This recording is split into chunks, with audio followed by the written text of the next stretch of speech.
You're listening to Packers Talk Network. PackersTalk.com.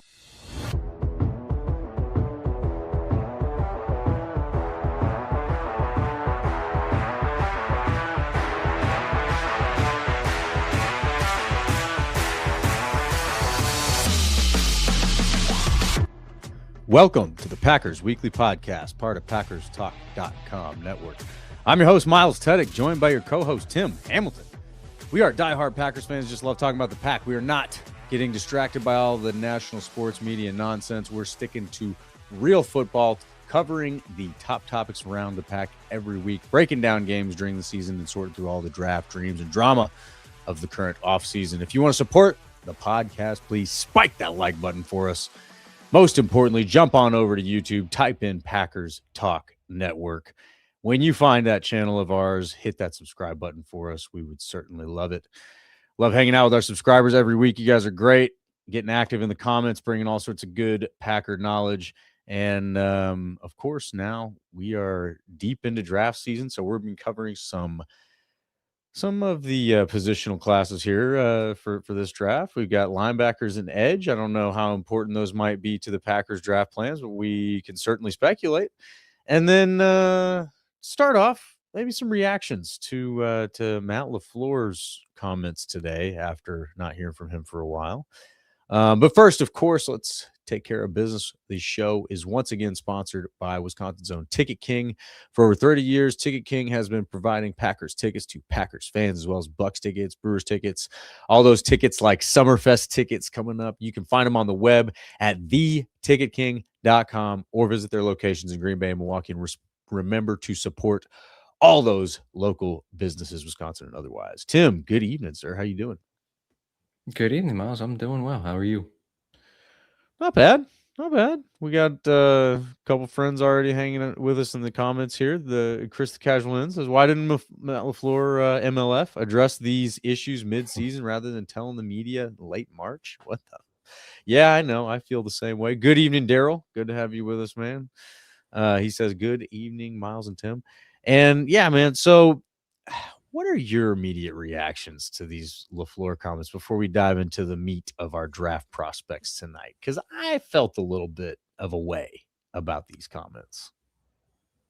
I really didn't have any kind of problem with it. I didn't take much out of it. I don't think he gave much. I think it was a lot of coach speak and a lot of talking around answers. The one thing that I guess kind of stood out to me was talking about the issues last season with being able to finish games, and they have to figure out why they couldn't finish those games and make those changes going into 2026. Okay, I agree with that. But yeah, to Chris's point, like, why didn't you figure that out last season? And I totally agree with that. What was the issue? Why were there issues in 2025 being able to win games where you blew big leads in the second half and ultimately in a playoff game cost you your season? So yeah, I get that. But at the same time, like, he knows it's an issue. The other thing that stood out to me was kind of tying it into that situation of figuring out what went wrong in 2025, fixing in 2026, but also part of that was the whole NFLPA players poll that had come out, where he didn't score as highly as he has in the past. And LaFleur kind of said that there were some players that weren't happy with their roles that they had last season. And he thinks that played a part in how 2025 went, that their kind of unhappiness with their roles played a factor in things. And maybe that was part of the factor in, some of the low marks for the coaching staff on those PA grades that they came out with, which it's interesting. He didn't say, he was asked, but he wouldn't give away, who he thought it could have been coming from or who wasn't happy with their roles. He's not going to throw anybody under the bus, but Quay Walker signed with the Raiders, and in his press conference after signing there, he said he felt like he wasn't always used, to the best of his ability or the way he should have been. That's Quay Walker's feelings. I completely disagree with that. But that's how he felt. That's a shot at LaFleur. That's a shot at Jeff Hafley, who seems to come out of these things unscathed, but he's the defensive coordinator. So, it's pretty easy to see maybe Quay Walker was unhappy. Maybe Elton Jenkins was unhappy being moved to center. I mean, he didn't show up and do anything on the field until training camp last season, if you remember. I mean, he was kind of a holdout, but everybody was saying, "Oh, he's fine with it." Well, then he didn't really do anything on the field. So maybe it was Elton Jenkins, maybe it was Matthew Golden, maybe it was Romeo Dobbs who had an issue in 2024 with this role when he mysteriously disappeared from a practice one day and got himself suspended. Maybe it was Nate Hobbs, who was a slot corner and came to Green Bay, and they tried to make him an outside corner, and it didn't go very well. Those guys are all gone now, except for Golden, and Golden's going to have a bigger role in 2026. Maybe that was part of the issues with the team last season, and it carried over onto the field and into the locker room, and it became an issue. I don't know, but overall, from what LaFleur said today, I don't have a ton of. I don't think he really gave us too much, and I think there's been some overreaction, big surprise online to it. But yeah, I just I didn't have a whole lot where I was like pissed off about what he said, at the same time I didn't have a lot where I was like, wow, he really knows what the issues are and everything's going to be cleaned up, and I'm so much more optimistic. I kind of came out of that and said, yeah, I didn't get a whole lot out of it, but I think that's just part of what LaFleur is trying to do, is like, he's not going to give you a whole lot, right? Like, that's just, most coaches aren't. So yeah, I don't have a lot of reactions to it, but I'll just point out, I'm sorry, I'll let you get your feelings out on it, but kind of breaking news, I'm reading it here. Ed Policy, I guess, was sitting down with the Packer reporters at the owners' meetings tonight. And interesting. Okay. Yeah, said he was shocked at the question of whether he should fire Matt LaFleur. Said players sought him out to support LaFleur. Interesting. And then he, I guess apparently said he's confident LaFleur and Gute are the right duo to lead him to a Super Bowl, and importance of weighing the entire tenures of both rather than making an emotional decision off one game or a few games. But, he said players sought him out to support LaFleur. So that is an interesting little fact there.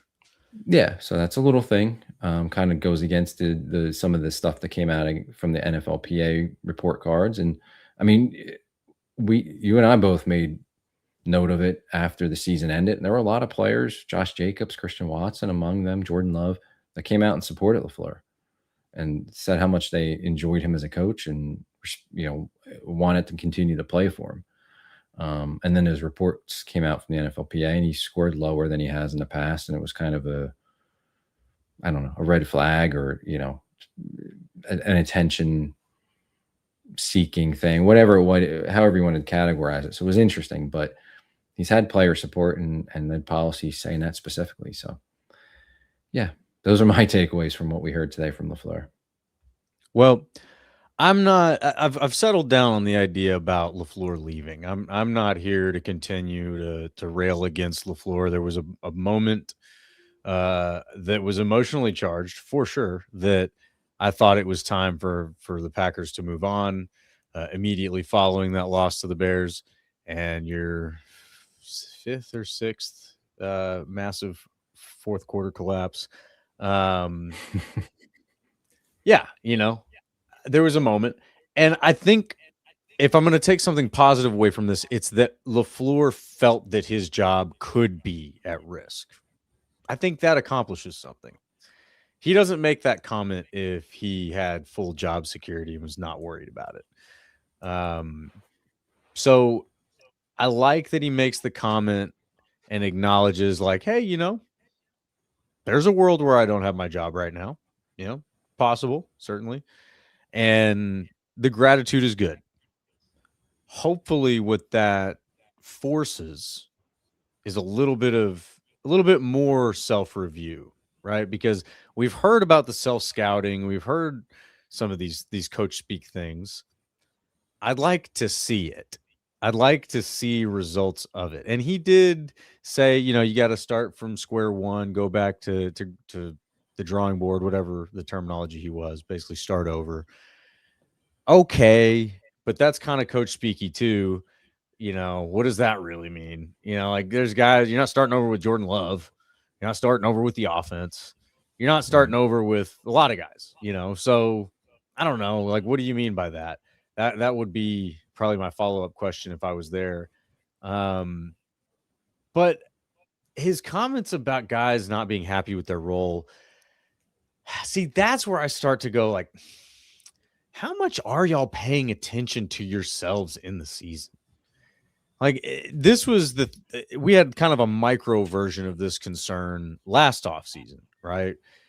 Where it was about this time, I don't know exactly, but I think it was close, when they move on from old defensive line coach and bring in DeMarcus Covington. And we think, hey, maybe Kenny Clark will be better this year because he was played out of place last year. Maybe, the other D linemen will play better with DeMarcus Covington, a better D line coach. And again, part of that was the being played out of position thing. So if you've got guys that are good at football, and then you play them out of position, and then they're not as good at football, whose fault is that? Like, I've always pointed at the coaches in these situations, and I think what I'm trying to build to is the difference between this season and previous seasons, where LaFleur had better ratings, and I think the positional coaches were truly taking a little bit more of that criticism of, hey, I'm being played out of position. Now that seems to have been repeated. Yeah, I point at LaFleur at this point. It's like, dude, we tried this. It didn't work very well when we tried it before. Now you're doing it again. What are you doing this for? And I don't know that I have a specific idea in mind, but I think you covered them very well. I think my attention would be drawn to the offensive line. Yes, Matthew Golden was unhappy, so we can just sort of throw that one over there. We get it. It's a rookie. He's not going to play as much as he wants to. His best days are in front of him, all that. They're not going to just ignore Matthew Golden forever. So we can just box that one up and set it over to the side. The offensive line is my issue. And we started talking about this already when we're talking about draft prospects. And when you have now had a consistent style or preference or philosophy, whatever, for the versatile offensive lineman, and these are the results you're getting, all right, man, like, can we reach for stability somewhere? If you're telling me guys were unhappy with their roles last year, it's like, dang, man, that sounds like repeated mistakes to me. Great. So you're acknowledging that. Now show me stability. Show me stability. Quit playing guys in places they don't want to be played. And I don't know. I think we could probably go position by position on this one and find examples for each one.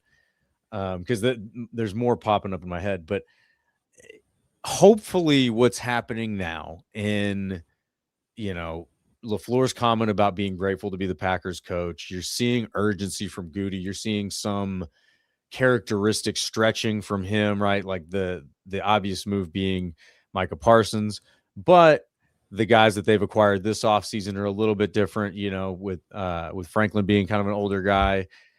Yeah, you could say that you still believe his best football is in front of him. That's cool. But to me, it feels like a sense of urgency has increased there. I think everybody can agree with that. They've talked about it. So I don't think it's just front office speak. But now I think, hopefully, LaFleur feels that increase of urgency. And I expect policy to say what he said. I think now that you've made your decision, you have to reinforce it as hard as you can, right? You can't go back as, well, we weren't sure. We might have fired that guy. Like, you're never going to hear him say that. But no, of course not. It could have been like, hey, we sat down and had some tough conversations. And it might not even be like one-sided. It might be like, hey, man, are you ready to move on somewhere else? Like, can you make the changes that need to be made in order to fix these problems? Or are we at a stalemate here? Because these were the conversations I like to speculate about right earlier in the offseason. It's like, all right, here's what we think the issues are. Do you think you can address these things? Or are you dug in to such an extent where it's like, nope, this is the way I do it? And if that was the case, I think that's when you might have had a possibility for splitting ways. But I don't even think Obviously, the fans would have taken it as him getting fired, but I think the organization would have been like, look, we evaluated the situation and this was the best move for everybody. I think that's the way they would have phrased it. And I think they did encounter those decisions, right? Or those conversations. And that's why Matt LaFleur said what he said. But policy ultimately decided LaFleur is the best guy for the job. And he believes, yep, he can fix these problems. You can't sit there and tell me that policy doesn't believe there's problems. Very objectively, with the fourth quarter collapses, there are problems. So he's a smart guy. We got to assume that. You can't assume that he's just a dummy up there pressing buttons. He's a smart guy. He sees the issues. He has the tough conversations with the coach and says, you know what, coach, I believe in you. You're the guy. We're going to go with you. Okay, great. And everybody has their kind of collective sigh of relief, and you move on. You don't go back to question that. You don't waver on it. You don't have any buyer's remorse. If your policy, you have to be 100% in the direction that you made the decision on, because that's your best chance for success. He knows that. That's a very executive thing to do. So I think it reveals a little bit of that. I think we got a little peek into the window, right? I don't think we got like a full view of anything. I don't think we got any sort of decisive things, but I didn't, at the end of the day, I didn't like his comments about the players being played out of position or not liking their roles or whatever it is. That just bothers me. Like, again, like, you're the coach, man. You're saying this in a way that you knew that's what was going on. Fix it. Don't go off and have collapse after collapse. Don't go off and lose to the Bears in the playoffs. Fix the damn problem, man. Like, you don't have to necessarily just give players what they want wholesale. Sometimes you're asking guys to do what they got to do for the best of the team. But there's got to be a way to mend those things. What you can't do, and what it felt or it sounds like probably might have happened, is he said, this is the way it is, deal with it. Coach to player. And players, especially NFL players, adults, grown men, are just not going to respond well to that. You know, and it might be one of those things where it's like, we're committing to this during the season. We can address it in the offseason. I can respect that. Okay. But make an attempt to fix it. If it's causing your team problems, you are the general. Fix it. That's the thing that bothers me, is it just doesn't sound like it was fixed when it could have been. And now we'll address it. Okay. All right, fine. Now address it. So I'm optimistic on one hand that problem acknowledged, we're going to address it. I'm frustrated because it sounds like problems were repeated multiple times before we were like, all right, maybe this isn't working. How do we know he didn't try to fix it? Like, I can't say that he went there and said, this is the way it's going to be. Fair. This is your role, and we're not going to listen to anything else. Like, he doesn't strike me as a coach that does that. We don't know that. And I think it's also on the players. Like, maybe they have maybe had players in there that just didn't buy into what they wanted them to do. And I think some of those players are now elsewhere. So we'll see. I also don't think that whatever roles these guys were playing that maybe they didn't like, I don't think that ultimately led to all the collapses that they had. Like, was that part of the bigger problem with the team? Sure. But like, there's many other things that went into, blowing those leads, especially the playoff game, then guys being unhappy with their roles. But part of that's on the players. Part of that, and they're not getting any heat, is on the front office. Like, your front office went out and signed Nate Hobbs to play outside cornerback. He was not good doing that after he played the majority of his career at the Raiders as a slot corner. Like, they're trying to make a player into something that he wasn't before, and he showed you that he wasn't good enough. Like, that's your front office making a mistake on a player.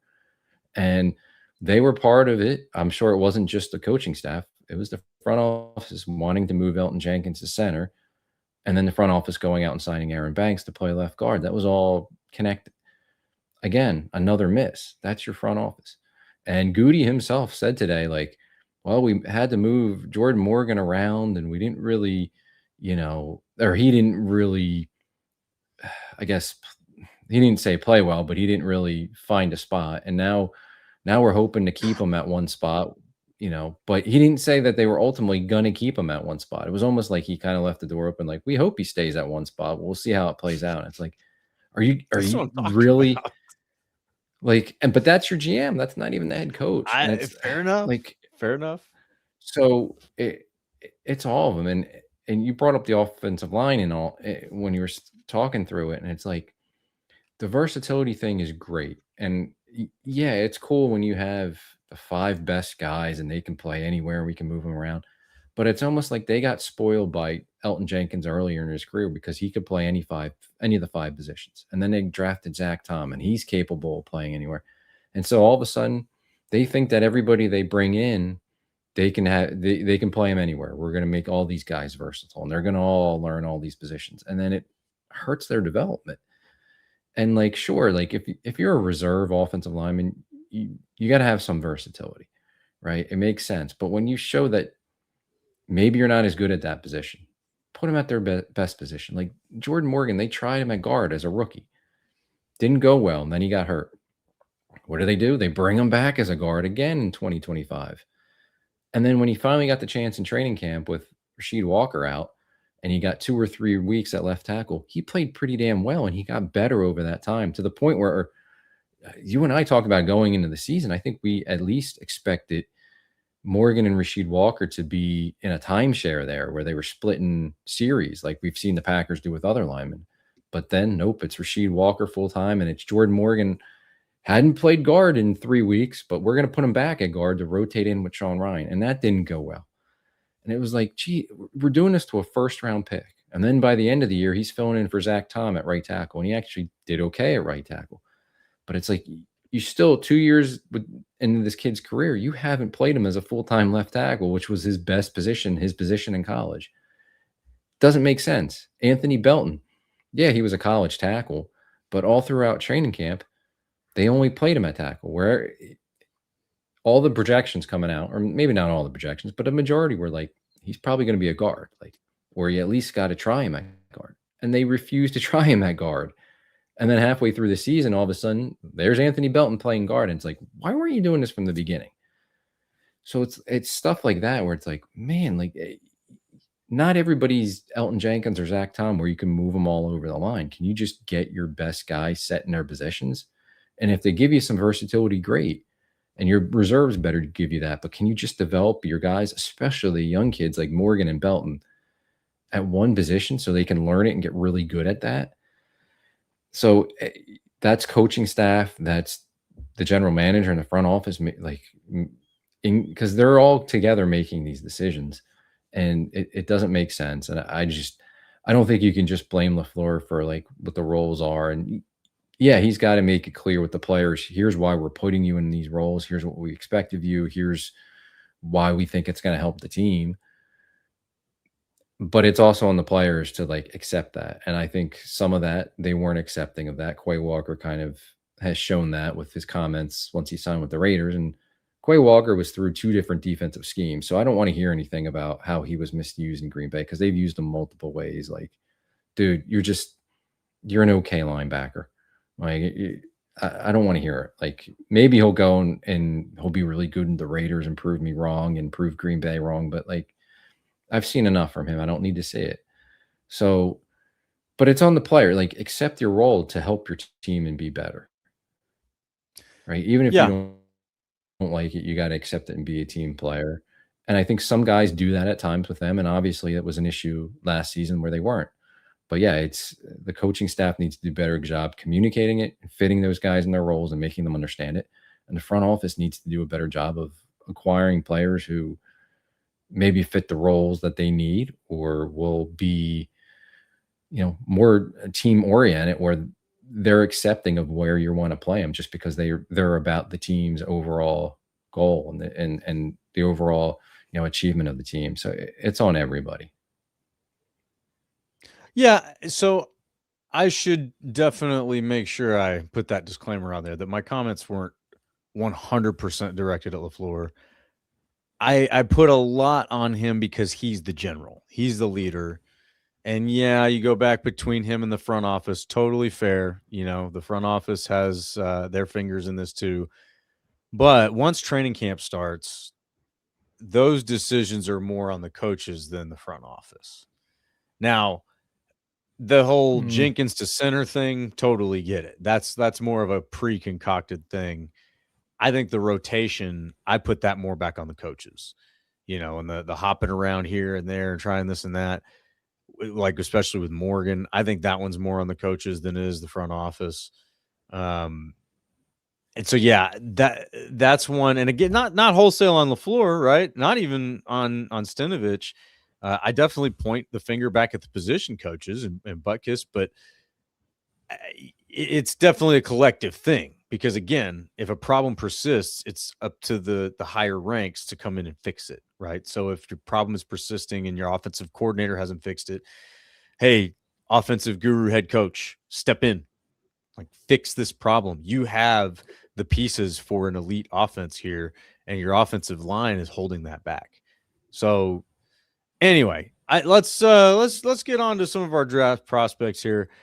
Ultimately, I don't direct all that animosity at LaFleur. There's definitely some room to fly around the blame. And Quay Walker didn't go off to go play with Halfley in Miami, so I think there's part of that acknowledgement. It's like, Halfley had some involvement in that. If Quay wasn't happy with his role, I can't just point that finger at LaFleur.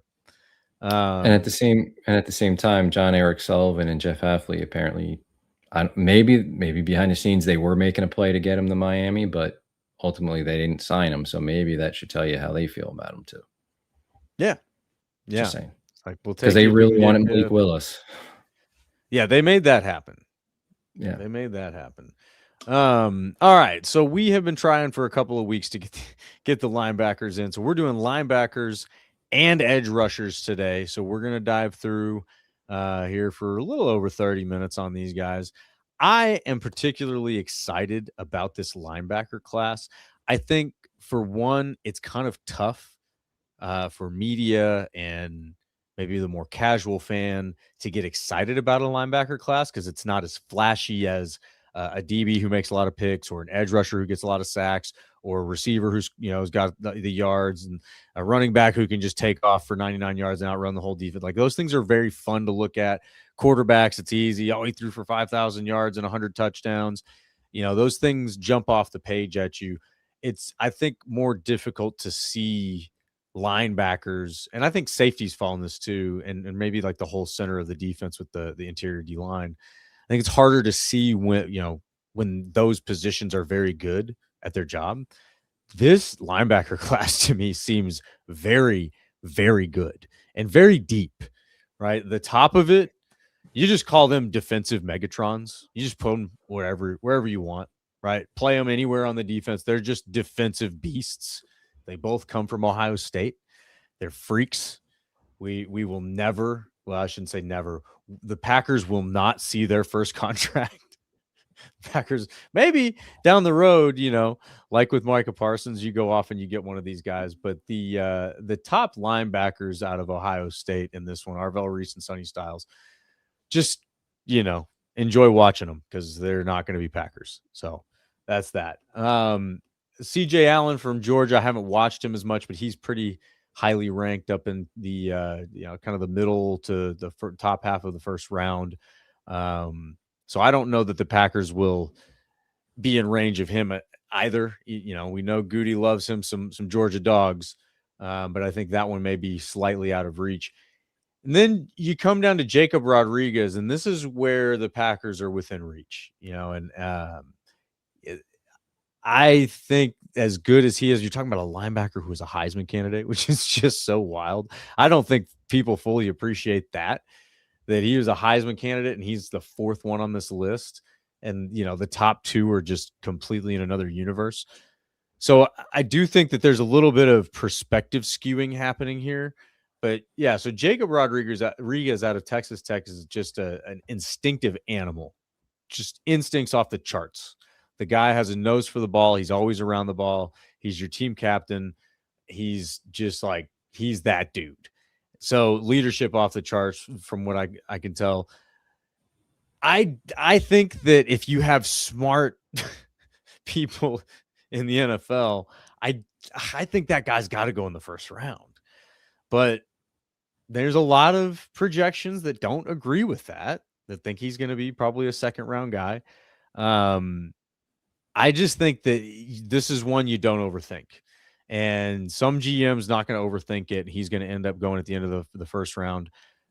If he slides into that second round, the Packers may not even stay at 52. They may make a few position moves up to get him. You don't overthink this guy. Don't overthink this guy. If he's there, you take him. He's an asset to an organization. After that, you've got a lot of great athletes, a lot of great playmakers. I mean, you can go into day 3 and find guys that are going to be able to contribute. I don't want to get too long monologue on this one, Tim. Am I overselling Jacob Rodriguez though? Because I know you've watched him a little bit. Am I wrong? No, you're not. And it's really interesting because I saw him during the season at Texas Tech, and he had all the stats. I think they even played him on offense and the goal line. Yeah. And he had Heisman hype, beyond defensive player of the year and all that. And they were a great defense, playoff team and all that. It was kind of okay, this dude's really productive.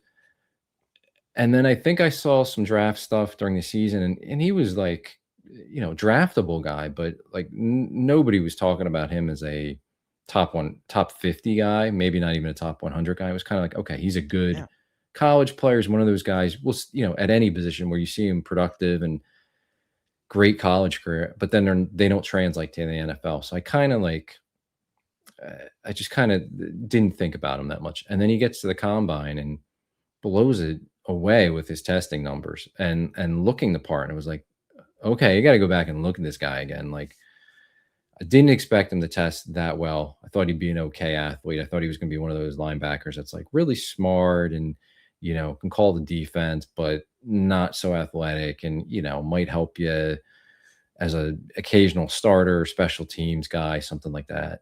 Almost like a Isaiah McDuffie kind of type. But then the testing numbers, and I'm wait a second, let's go back and look at this dude. And yeah, I think it measures up. I don't think he's just some workout warrior either, because he's got all that production at Texas Tech.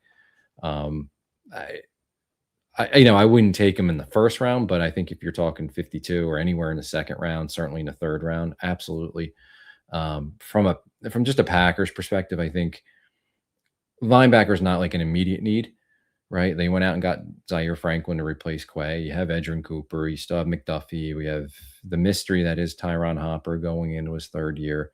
And then they brought back the 2 special teams guys, Neiman and Welch, who we don't count as linebackers, but for 53-man roster purposes, you do, because it factors in. You're probably not going to keep them both, but one of them is going to make it. So, they could take those guys and be set at linebacker. But you start looking at it, and Franklin's on a 2-year contract, but it's really kind of a year-to-year thing. So, if he doesn't bounce back in 2026, they can move on from him, and it's not going to hurt him. McDuffie's, I think in his second year of his contract, but again, a guy you can move on from. Hopper, you really don't know what he can do. I think they have, obviously, in the building, they have a pretty good idea, but us as fans, we haven't really seen him play much from scrimmage. So, and that's 2 years in now, so it's not a good sign. So, though it doesn't pop out as an immediate need, wouldn't surprise me if they do take a linebacker on day 2, whether that's a second or third round, or maybe certainly on day 3, because you start looking to 2027 and beyond. There, it could very well be a need at that time. So you take them and develop them now, but not an immediate need. But there are some players. You mentioned Rodriguez. I like him too.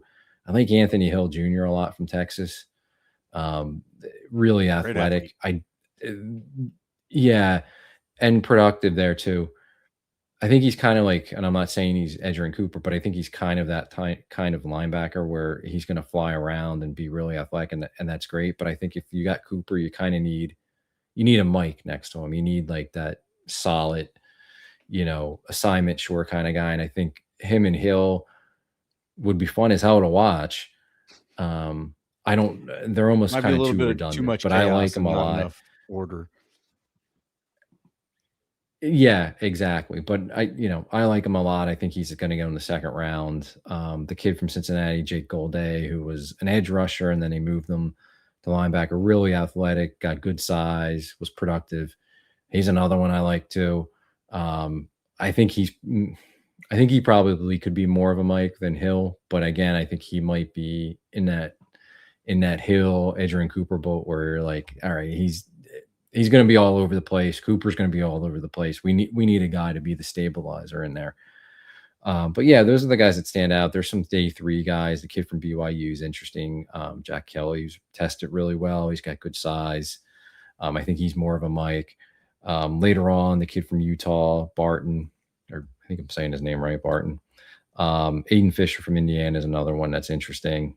Yeah, Barton from Utah. Fisher's one that so there's some guys. like. Yeah, you can talk on Fisher. I don't want to step on you there. And then Kyle Lewis out of Pitt. Like, I don't know if we want to talk about him for linebackers or if we want to talk about him for safeties because he's only like 220 pounds, but he's listed as a linebacker. Great athlete. He's like one of those hybrid dudes. Like I wouldn't want him starting every down at linebacker because I just think he's too undersized. But he's almost like in that new age kind of player where like you put him out there and he's going to do a little bit of linebacker. He's going to do a little bit of safety. He's going to, you can move him around. You can get creative with him. Gannon played a lot of 3 safety packages in Arizona. And I'm not saying Lewis was going to be a safety necessarily, but I just think you can get creative with him. And he's like one of those chess pieces where you're just like, he's a football player. He's an athlete. He's very productive. Like we'll find a spot. We're going to be real creative and like, we'll put him out there and match him up with certain guys in coverages. We'll put him in the box and, he can come up and play the run, but not necessarily an every down linebacker. So he's interesting. It'll be really interesting to see where he goes and like the scheme fit for Lewis from Pitt. And then the other kid I just want to call out Josiah Trotter from Missouri, Jeremiah Trotter's younger son. So he's got the bloodlines. His brother was, and I think he still is on the Eagles roster. So the Trotter family at linebacker and, smart kid. And he's going to be a Mike linebacker, I think. Got pretty good size as well. So that's another name to know. But yeah, there's some players there at linebacker. I don't think it's immediately for the Packers, but if they took one in the 2nd or 3rd round, it wouldn't shock me. I think some Packer fans wouldn't be too happy with it. But if you're looking ahead to 2027, it could definitely be a need. And we know how they like to attack their needs looking ahead, not just looking at, what the current roster is right now. Yeah, I mean, they've done that several times where they'll take a premium pick at a position where they seemingly already have. And I don't say like everything, but like, we've seen it where, Rashawn Gary, they draft him while you got the Smith brothers, LVN, you draft him while you got Gary. And, there's a lot of times they've done that and you're going, what's going on? I mean, like they took, I think they took Jaden Reed when they already had, Dobbs and Watson and Wicks. And so that's where I'm kind of looking at that going like, yeah, maybe they would do that. Maybe they would go after a position where it's like, yeah, we got the guys there right now, but 2-3 years from now, we want this to be the guy. And so that actually is what, kind of guided, my attention on the linebacker prospects. So one of them that got a lot of attention at the Shrine Bowl, and his film is pretty fun to watch, is Torian York out of Texas A&M. Now, the one thing about him is he's undersized. He's 5'10", 227. So he's a smaller guy. I don't know how strict the Packers are on that threshold. The linebackers they've drafted have been pretty big. So I don't know if that's one of those where like at, a DB or at cornerback where if he's 185 pounds, he's just not on the radar. But leadership qualities are high. You hear his teammates talk about him like he's the captain. You watch him, he is very decisive. The plays that he makes them because he knows exactly what's happening. He can see it. You can see him when he triggers on, oh, I see what's happening. Boom, I'm going now. That's a lot of fun to watch, and that could translate well in the NFL regardless of your size. There's been plenty of undersized dudes that have played well in the NFL, and they do that by being real strong between the ears. And he seems like he's one of those guys. Right now, Dane Brugler's got him at 145 overall. So, definitely, a guy that the Packers could have more than one shot at. I think his size holds him back. If he was 6'2", 235, you're probably talking about him in the second round, maybe, up there with some of those other guys we're talking about. But very, very high football IQ from what I can see from Torian York. So that's one to keep your eye on. Again, not sure how strict the Packers are with those size thresholds. We'll see. But you mentioned Aiden Fisher. Boy. See, this is one of those things when I see Aiden Fisher with, he's at like 176, right? I think on Brugler's big board. So you're talking about a day 3 guy. And this is a guy who's the captain of the defense who went undefeated and won a national championship. Like, what do you want? I mean, he's good at football, and you watch him play football. You're like, wow, this guy's pretty good at football. Excellent athlete, excellent instincts, led a defense that won a national championship undefeated. Like, my goodness, man. Like, that's off the charts. Like, what we should be talking about this guy in a day 1, day 2 situation. We're not. And I don't think that that's because there's some secret we don't know about him. I think linebackers are just that deep. This class, I think, is that deep. And that is one of those things that I've called out before. I think, Gute likes taking pulls from deep classes, right? Guys that you'll get in the 3rd or 4th round in this class, otherwise in other years might go in the 1st or 2nd round. Now, first maybe a stretch, but 2nd round, like, that's where you kind of this linebacker class gets my attention all the way down. And so Aiden Fisher, go watch him. He's a lot of fun to watch. Like I said, instincts off the charts. He's a little bit undersized at 6'1", but I don't think that's going to hold him back. And again, if you're looking for a guy who can be the quarterback of your defense, that's what he was for an undefeated national championship defense. So we know how much Gute likes plucking from defenses that have won national championships. He's done it with the Dogs a lot. So I think Aiden Fisher is one that they probably have their eyes on. I would love to see him come into the Packers. I think that'd be a cool pick. And then the next one, I don't know if you mentioned Jack Kelly. Jack Kelly from BYU is one I think is kind of a Packers type playmaker, 6'2", 242, good athlete. I can't remember what his RAS was, but it was within the Packers elite athlete preference. He's another one that if he's playing at a different school, he's probably got more attention on him. 9.72. Yeah. Strong RAS. So Jack Kelly's one to keep an eye on. Brugler's got him down at 219 overall. So you're talking about, again, a day 3 guy and could be a difference maker, especially on special teams. You get guys like this that have those leadership qualities. They want to do well regardless of what unit they're on. They have less preference on their role. If you got a bunch of guys that are unhappy about their roles, get these guys who are just like team superheroes, right? Like, put me in the field, coach. If I'm between the white lines, I'm just going to go hit somebody. That's what Jack Kelly feels like to me. So he's one to keep an eye on. And another guy on day 3, I don't know if he's going to make day 3. Like, this guy just ran a 4.38 as a linebacker at 6'1", 222. So maybe he's like a linebacker / safety type guy. Harold Perkins Jr. from LSU, 4.38. Guys, we have Micah Parsons. Micah Parsons is going to be a nightmare for everybody. When you have somebody else on the defense who's just as fast as Micah Parsons, that's going to be a real big problem for offenses to protect against. A real big problem. Because Micah Parsons is going to chase him one direction, and then this other dude who's also really fast is going to be there waiting for him to chase him back the other way. Harold Perkins Jr., I haven't watched enough of his film to understand why he's ranked so low. I think that it has to do maybe with the stability at LSU, because they've been kind of having some issues over there, it seems like.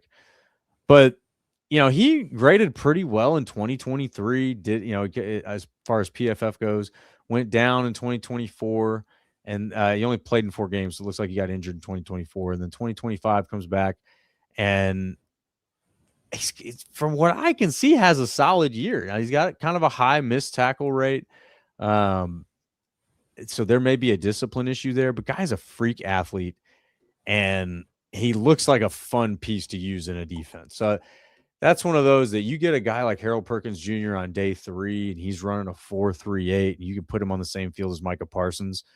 Whoo, boy, that sounds like fun to me. And just the same, he's a good enough athlete to drop into coverage. So those are guys so that we went through here. Let's see here. So just to recap, we talked a little bit. Jacob Rodriguez is my favorite. Like, I want him at 52. If we can get him at 52, give me Rodriguez. Look at this. We got So Turtle over here said I'd trade up for Rodriguez. Me and you, man. Me and you. I don't know that I would trade, up into the first round, but if you need to trade up into the 40s or whatever it is, early second round, I think I'm there. I think I'm good with the idea of quality over quantity right now for Gutey. And when you have a higher sense of urgency, like it seems like they do, I think that there's a good chance that you're going to try to consolidate some picks. One, because you've got a gaggle of picks in 2027. You get your compensatory picks coming. You've got just a boatload of picks over there to play with next year. If you need quantity, it's coming. But for this year, I could definitely see them consolidating picks, not the whole way through. I think they love to try to come out with 10 guys. They usually do that. So maybe they decide, all right, we're not going to come out with 10. We're going to come out with 7 or 8, but we're going to consolidate. We're going to move up and get the guys that we want with those picks. Jacob Rodriguez is one of them, man. If he gets into that high second or that early second round, go get him. Put him in the center of this defense to be a leader of the future. Let him learn from a great leader in Zaire Alexander and Edgerrin Cooper, and train this man who almost won a Heisman as a defensive player. It hasn't something that hasn't been done since the great Chuck Woodson. Come on. We have Packer blood here. Anyway, so Jacob Rodriguez is just like my top preference there. After that, yeah, I mean, I would not be upset with a Galladay, a Trotter, a Lewis, a Hill. All of those guys, I think they would be a lot of fun to add to the defense and will be within the Packers' reach.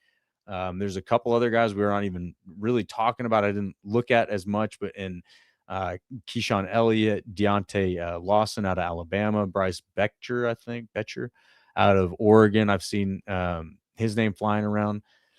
But then my next guy to keep an eye on was Torian York. If you can set his size aside, the film is awesome. The film is a lot of fun to watch. He's very decisive. He has great leadership qualities. I think it would be great value, especially you get him playing special teams to start out. And then Aiden Fisher, man, like, please give me an undefeated national champion quarterback of the defense. And please put him on my defense. Absolutely. Jack Kelly and Harold Perkins. Jack Kelly's your just absolute monster mentality. Guy's going to go hit you as hard as he can every play. Harold Perkins is a freak athlete. These are guys that all the way through day 3 are going to be available, it seems like. So go get them. There's a lot of fun to be had at this linebacker position. Our special teams needs help. These guys can do it. They can be linebackers of the future. Go get them. There we go. All right. Now, the far more sexy position is the edge position. So this is one, like I said, linebackers kind of tough, I think, for some people to evaluate that. Oh, that's a good linebacker, not as flashy. The edge position is different, man. Everybody sees the edge rushers these days. You get your sacks, you're bending off the edge. They're just massive humans, freak athletes, all of them. And this is a much sexier position. So, Tim, why don't you lead us off with your guys on the edge, and I'll sprinkle in my own. Yeah, so, I mean, we're not going to talk about David Bailey or Ruben Bain. Those are like top of the class guys. Freaks. Yeah, they're top 10 guys. So feel pretty good saying they're not going to be there at 52. So then we're getting into it. And I think to do a quick overview, I think it's a position of need. I think it's always a position of need. Like, you can never have enough pass rushers, but I think legitimately it's a position they need somebody. Like, yes, cornerback, defensive tackle are a greater position of need, a more immediate position of need than edge rusher. But I think they need another guy. And my fear is that the Packers are going to look at it and say, well, we have Van Ness and we have Sorrell, Oliver, even Brenton Cox. Like, we have a bunch of these young guys. We got to develop them. We don't know what they are yet. Like, and I get that you do have to develop them. You want to see what these guys are, but I don't think that any of those guys prevent you from taking another edge rusher to team with Micah Parsons. Like, we kind of see what Lucas Van Ness is. Yeah, it looked like he was starting to play better last year, but before his injury, you got it. He's going to get snaps. Like, I take in an edge rusher at 52, wouldn't take away from that. Sorrell, you got to develop him, 4th-round pick. I like him. I think he showed some flashes last year, but he's got a long way to go. Oliver's a complete unknown. He played 1 game last season. Literally didn't practice until December. Played 1 game, and it was that meaningless Vikings game at the end of the year. No idea what he is. And yes, you want to try to figure out what he is and give him development time, but like, he shouldn't prevent you from taking an edge rusher. You shouldn't look at it and be like, well, we got Colin Oliver. We can't take anyone else. Like, absolutely not. And then Brenton Cox, he had a good 2024 or second half of 2024. And then last year he was hurt all season. So like, I think it's a big position of need that's not getting talked about enough. My fear is just that they feel more comfortable and they want to create playing time for young guys just because they're young guys and they need development, which is true. They need development, but don't let it take away from taking a pass rusher. Like, something that Ted did, it's something that Brian's done at times, is like, oh, we have these young guys, we have to develop them. And it's like, you do, but what happens if they don't develop enough, right? Like, get somebody else. What happens if you have injuries again and Van Ness got hurt and Cox got hurt and Oliver was hurt all year and then Micah gets hurt? Like, then you need guys. So you traded away Gary. Enigbari's out. Like, you need another, or walked away and free. You need another guy. So I think it's a position of need. Some guys to look at. Zion Young is the first one from Missouri. I think he's got a chance to be there. There's been some whispers that the Packers have looked at him and really like him. He's got good size, athletic testing. He's more of a power rusher, which is what they've liked, going back. That's kind of what Gary was. That's what Preston and Za'Darius were. Even Lucas Van Ness, bigger guys that are more of power rushers. Like, he's not going to win super quick, but he can get there. He's got some moves. He uses his hands well, and he can still develop. And he was productive in the SEC, which I like, which they like too. I think he's intriguing. It would be a nice number 2 pass rusher across from Micah Parsons. I don't think he's a guy that you come in and, he's not going to give you a 15 sack season or anything like that. But he can be a real solid number 2 edge rusher for you. I think another guy that is intriguing to look at in the second round, there's 2 Auburn guys. The one is Keldrick Falk. He's going to go in the first round. Another one that's going to go in day 2 is Kieran Crawford. I think he's intriguing, one, because they just hired Auburn's general manager to be a scout on the Packers staff. So he knows all about these Auburn guys. He knows a lot about the SEC guys. So keep an eye on Crawford on day 2, or even if he falls into day 3. Malachi Lawrence from UCF. Sorry. Malachi Lawrence. I like him. I think he's about 253, so he's probably right on that line of is he big enough for him or not? But with a 3.4, if he's going to stand up, I think he probably would make that cutoff, but it's going to be close. Maybe they can develop him in the weight room, get him a little bigger, but productive at Florida. Like, he's got some moves, nice pass rusher, really intriguing. I think he's kind of under the radar a little bit, but he's certainly a day 2 guy. I like Lawrence a lot. I think we mentioned a few weeks ago, I think he was one of your sleepers or one of your combine guys, Danny Dennis Sutton from Penn State. I know him. I've seen him there. A lot of untapped potential, but a lot of potential. Good size, tested well, which was to be expected. He's big enough. I think he has a chance to be a better pro than he was a college player, because he's still got a lot of development to do. He's still a little bit raw, but he plays hard. He's a guy that, like, he played in the Pinstripe Bowl this season for Penn State. They were a 6-6 team going through a coaching change. Half the team opted out of that game to transfer or to to get ready for the NFL. He had no business playing in that game. Didn't need to do it. Decided to play in it, and he played the whole way through the game. And they asked him afterwards why, and he just said, "I'm a football player. I'm going to play." And that to me is a good sign for a dude, like a game that he didn't need to be in, and he's going to be drafted in the second or third round, and he shows up and plays in a meaningless game, plays hard for his team. So I like Dennis Sutton. He's got the measurables. He's always had flashes at Penn State. Hasn't quite put it all together, but there's a lot of untapped potential there. And I think working across from Micah Parsons, another Penn State guy, would really help him a lot. Another one I wanted to shout out was a kid from Michigan, Derek Moore. I think he fits their mold. He's kind of a violent, heavier pass rusher. Sometimes they like those Michigan guys. He's got decent size as well. And, later on, I actually saw tonight as well, before we went live, apparently Romello Height from Texas Tech is coming in for a visit. Saw that too. He's real undersized. He's in the 230s. So I was surprised by that. I'm like, okay, they're going to bring him up for a top 30 visit. Maybe there's some things they need to check out about him medically or off the field. Sometimes they do that for visits. But, if it's not that, then a lot of these guys they bring up now for 30 visits, they end up acquiring either in the draft or later on when they become available from whatever team does draft them. Yep. So that's one to keep an eye on, Romello Height from Texas Tech. There's some other guys out there, LT Overrun from Alabama, Hal from Texas A&M, the kid from Gabe Jacobs from Illinois, I think could interest them as well because he's bigger. I think, he's more of a physical, powerful pass rusher. Also think he might fit better in some of the pro schemes than how they used him at Illinois. So he probably has some untapped production and potential in the NFL, but I think it's a decent class overall.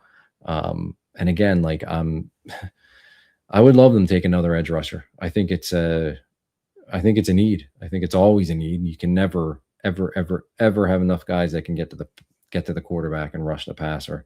And it's certainly not something to just be content about and hope that, Sorrell and Oliver and Van Ness are going to develop into something. Like, it doesn't hurt to have competition, and doesn't hurt to have another guy in there that you can develop, because you want as many pass rushers as you can get. And so if they took one at 52, I think it would be great. I'd have no problems with it at all. And I think there's some guys that are certainly on day 2. I think it's not as deep on day 3. But they took 2 guys on day 3 last year. So maybe that's the route they go again for some depth. But yeah, those are just some names that stick out to me that I think are possibilities. Yeah, no, those are good names, man. You had a couple there that I've definitely kept my eye on. Malachi Lawrence got a lot of attention at the Shrine Bowl. Had a really good week at the Shrine Bowl. He's one that I've watched, and I think the Packers have been associated with him a few times. And I saw the comment. I'm trying to think, who was it? Here we go. Our friend Art Showers. I do not want a 250-pound edge. Well, Showers, I hate to break it to you. I think they're going to break their tendency with the large edge rushers. Excuse me.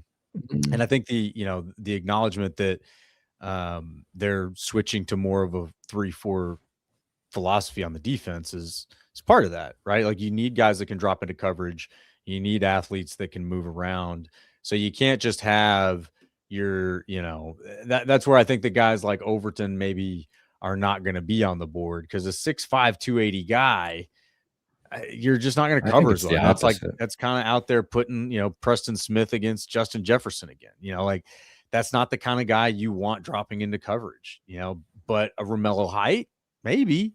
That's a quick dude. He's undersized, but if he's athletic enough to rush or to drop into coverage, that makes a lot of sense. And that's where, I'm the Dennis Sutton.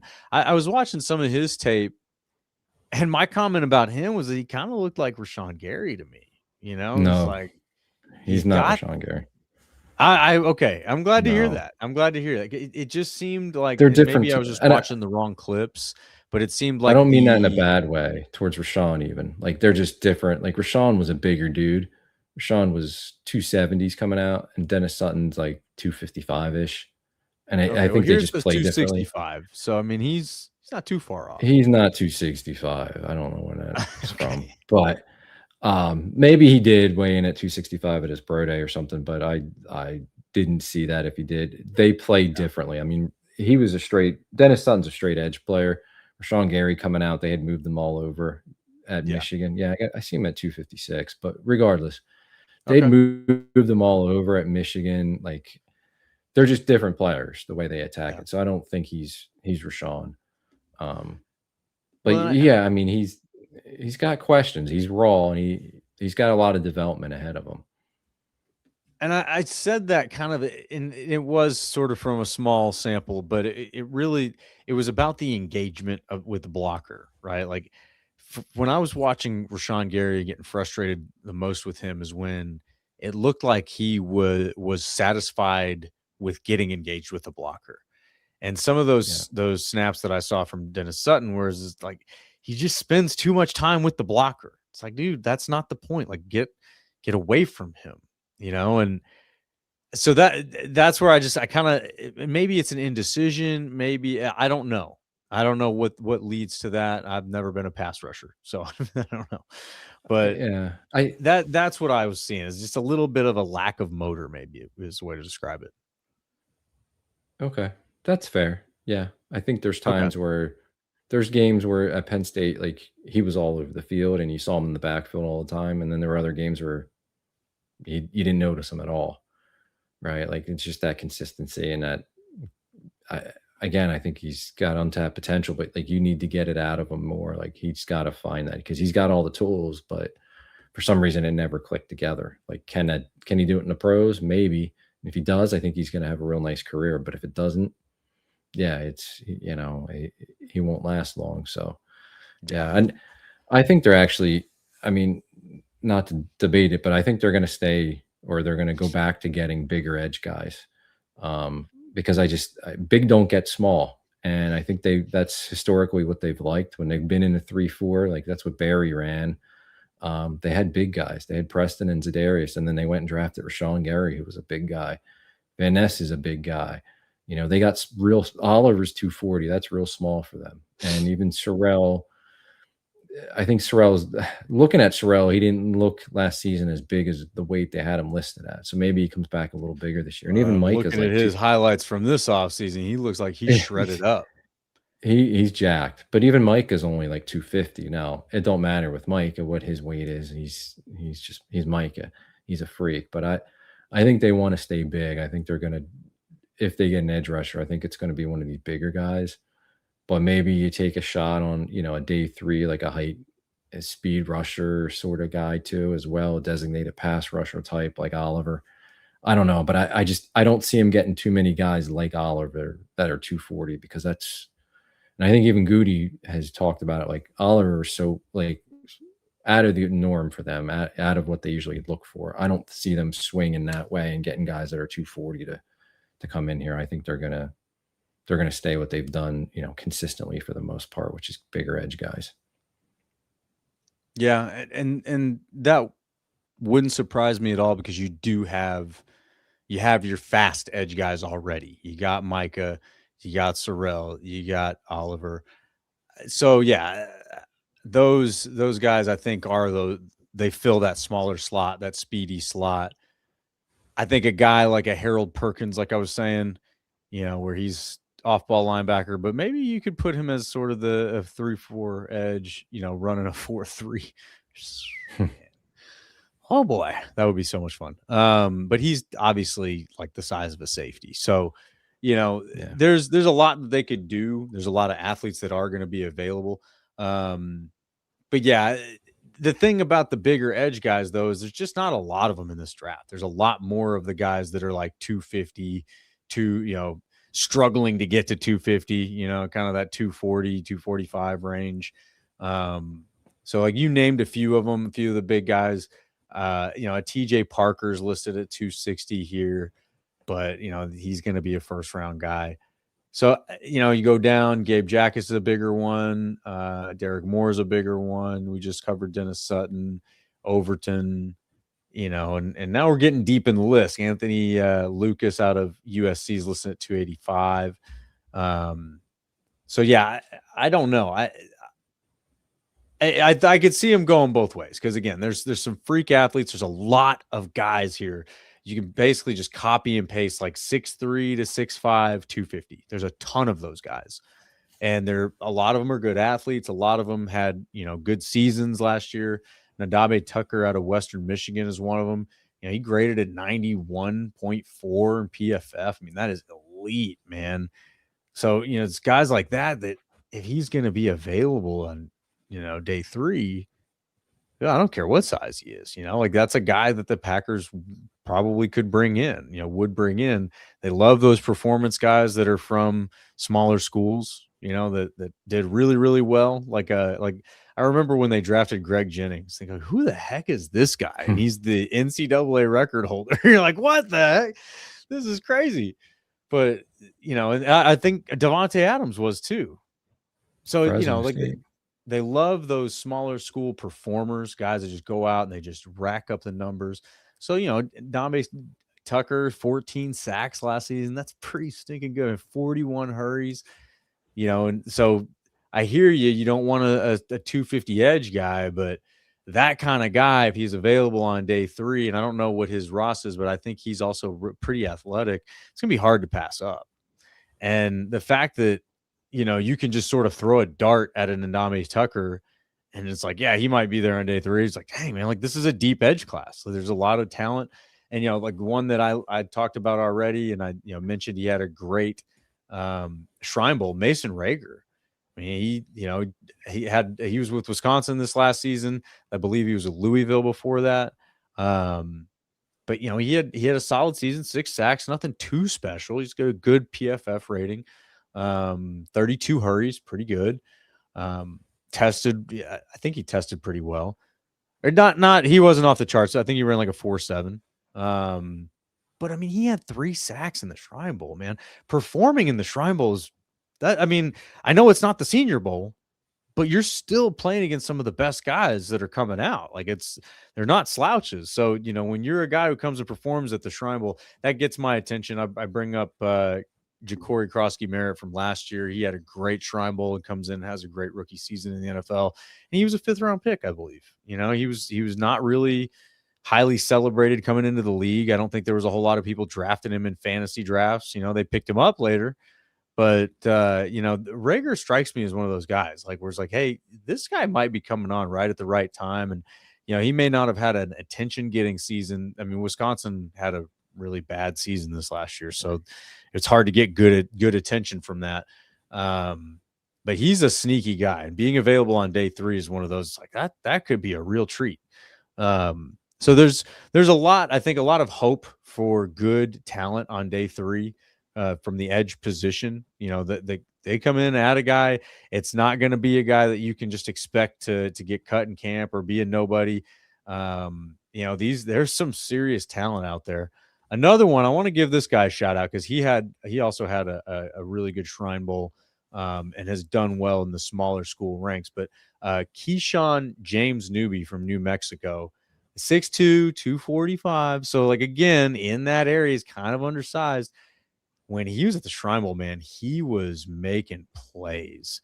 That was a guy that like every time he was up, he was a problem for whoever he was going against.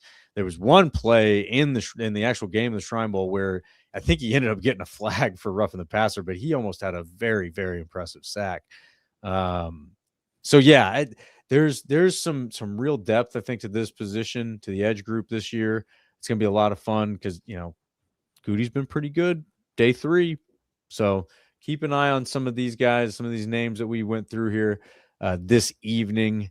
And, we'll see where this takes us. But I do believe that between the linebackers, the edge players, day 1 through 3, there are some strong contributors, very strong prospects, guys that are going to make a difference in year 1.